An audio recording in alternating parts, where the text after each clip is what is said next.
El principio de Vilfredo Pareto explica la relación de desequilibrio entre esfuerzo y resultados. El principio 80-20 afecta de una manera única a todos los grupos de la sociedad. Algunos se refieren a él como el principio de Pareto, pues Vilfredo Pareto fue quien lo describió por primera vez.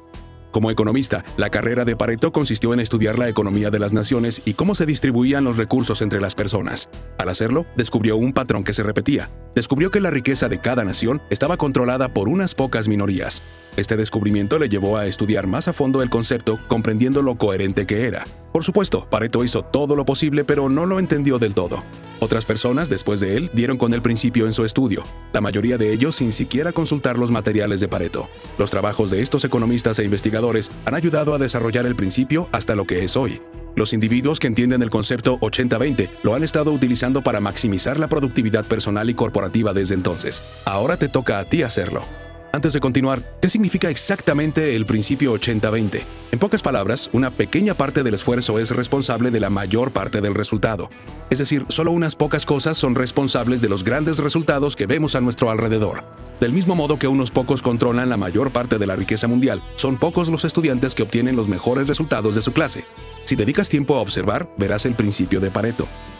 La vida es algo desequilibrado. Las causas y los efectos no están siempre o nunca en la proporción 50-50. El principio 80-20 no implica necesariamente que exactamente el 80% de los resultados provengan del 20% de las acciones. Los porcentajes no siempre son constantes. Lo que es cierto es que unos pocos pasos son fundamentales en el proceso. Entender esto te ayudará a priorizar las cosas que son importantes.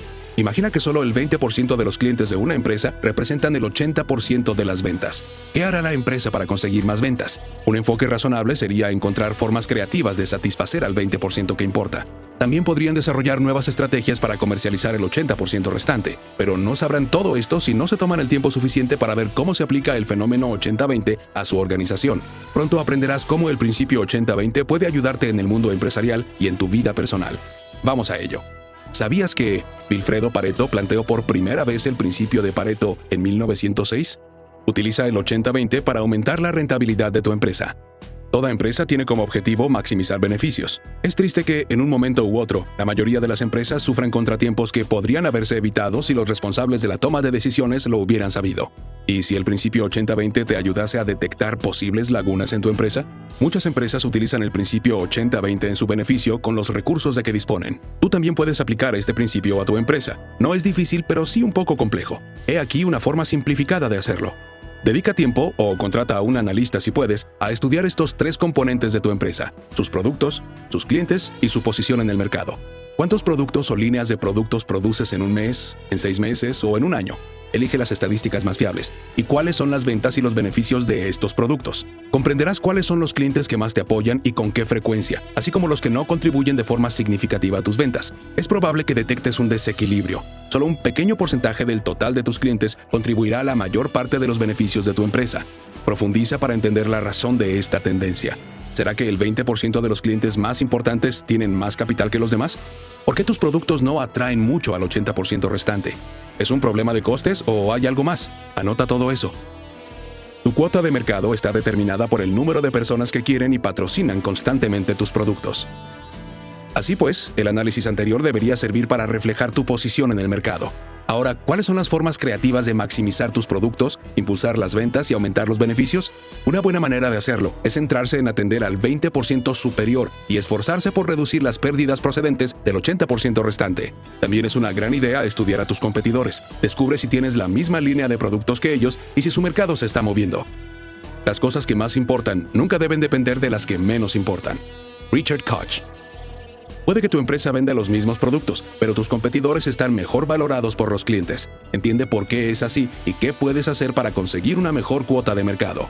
Conocer a tus principales clientes te ayudará a multiplicar las ventas. Existe una razón por la que tus clientes o consumidores te compran a ti y no a la competencia. Si descubres el motivo y haces que las cosas funcionen a su favor complaciéndolos, tu negocio seguirá creciendo. Tu trabajo, después de descubrir este 20% superior, es encontrar la manera de mantenerlos pegados a tu negocio. Puede que quieras ampliar tu cuota de mercado en el futuro, no hay nada malo en hacerlo, pero no pierdas de vista tu mercado actual. Conocer a tus principales clientes también debería influir en tu estrategia de marketing y en la calidad de las decisiones empresariales que tomes. Dirige tu marketing al 20% más importante y no tendrás que preocuparte mucho por los recursos de marketing que inviertas, porque sabes que tus esfuerzos darán seguramente sus frutos. Las ventas son como el hermano gemelo del marketing. Uno no puede funcionar sin el otro. Por tanto, procura fomentar el máximo rendimiento de tu personal de ventas. Cualquier empresa con una fuerza de ventas débil acabará estrellándose por muy buenos que sean sus productos o servicios.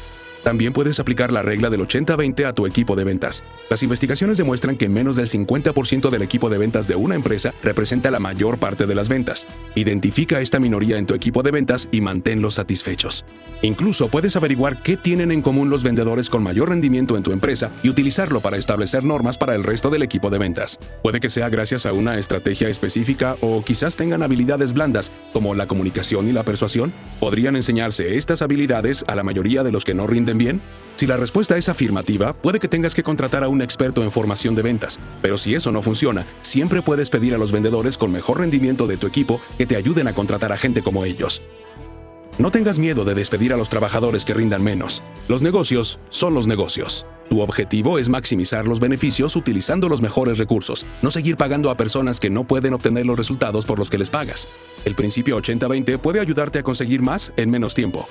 Para aprovechar al máximo la regla del 80-20, primero hay que entender que el desequilibrio en nuestro mundo es real y natural.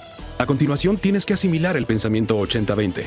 Estamos hablando de un pensamiento crítico que nadie puede hacer por ti, especialmente porque se aplica a tu vida personal. Nadie conoce tu vida personal tanto como tú. Ni siquiera puedes explicársela perfectamente a un asesor para que sepa exactamente lo que te pasa. Por lo tanto, el pensamiento 80-20 es algo personal. Sin embargo, no es algo difícil de hacer. Utilizar el pensamiento 80-20 para hacer un uso eficaz del tiempo consiste en una lluvia de ideas creativas para aprovecharlo. Aproximadamente el 80% de nuestros resultados provienen del 20% del tiempo invertido. Pregunta a las personas más productivas y te dirán que no son productivas las 24 horas del día. Hay elementos específicos en los que cada uno de nosotros es altamente productivo. Si aún no conoces tus momentos más productivos, el sencillo ejercicio que te proponemos a continuación te ayudará a encontrarlos.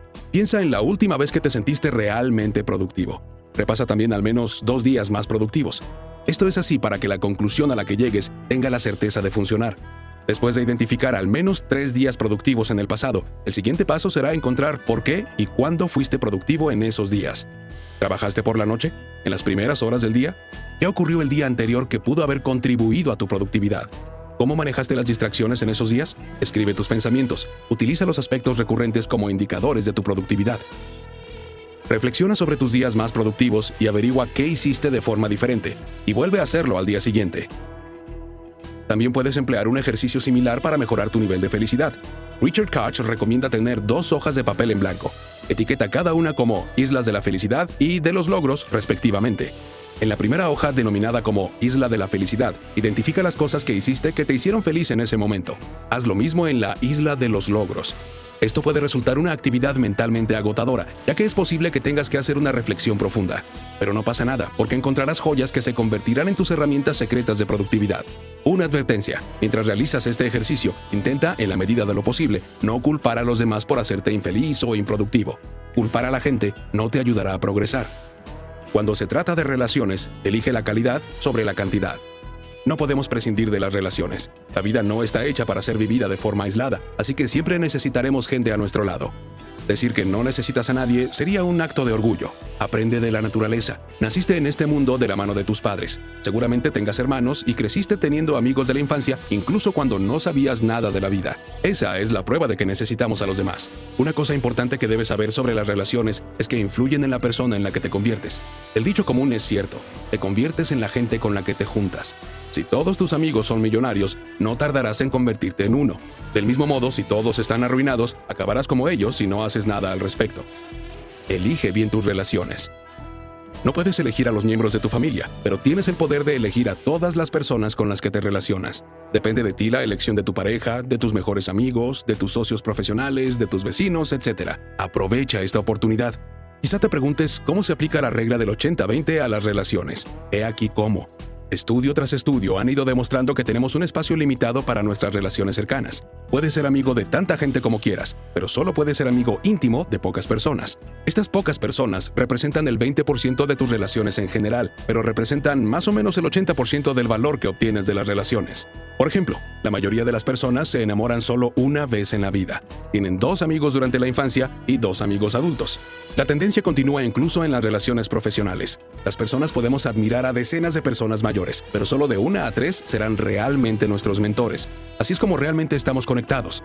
Dado que tenemos una capacidad limitada para establecer relaciones estrechas y significativas, la sabiduría exige que no te apresures a llenar tus espacios. Tómate tiempo para conocer a las personas. Además de elegir a tu pareja y a tus mejores amigos, Richard recomienda desarrollar 6 o 7 relaciones profesionales de la siguiente manera. 1 o 2 relaciones con mentores, personas a las que admiras.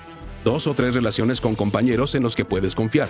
1 o 2 relaciones con aprendices en los que invertirás tu tiempo. En cada relación que se crea, hay 5 atributos que determinan si la relación funcionará o no. Son el disfrute mutuo de la compañía del otro, el respeto, la experiencia compartida, la reciprocidad y la confianza. Sí, puedes vivir la vida que siempre has soñado. Para la mayoría de las personas, ciertos estilos de vida siguen siendo un sueño que nunca se hará realidad. La razón principal es que la mayoría de esas personas tienen creencias limitantes que las mantienen atrapadas en estilos de vida que no les gustan. Odian su trabajo, no les gustan sus relaciones, su cuenta bancaria no es nada del otro mundo, pero parece que no pueden hacer nada para revertir su situación. Otro grupo de personas similares a estas son las que ni siquiera saben lo que quieren en la vida. Estas personas se limitan a seguir la corriente, aceptando lo que la vida les depare.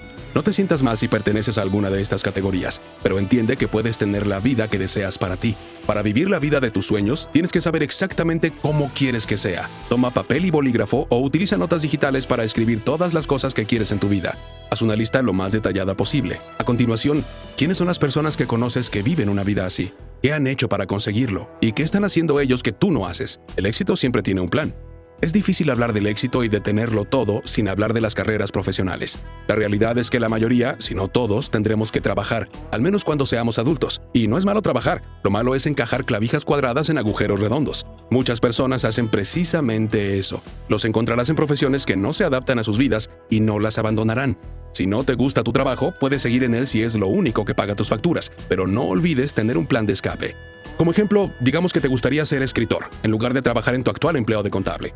No es razonable dejarlo inmediatamente. Podrías seguir trabajando en la empresa de contabilidad mientras construyes tu carrera de escritor de forma paralela. Si lo haces con constancia y durante el tiempo suficiente, llegarás al punto en que los ingresos de tu trabajo de escritor te bastarán para mantenerte. Cuando esto ocurra, ahorra algo más con tu trabajo de contabilidad, si no tienes nada ahorrado para los tiempos difíciles, y luego déjalo. No te quedes estancado en una profesión que no te gusta sin un plan de escape. Por muy importantes que sean el trabajo y la carrera profesional, sigue siendo importante que lleves una vida equilibrada.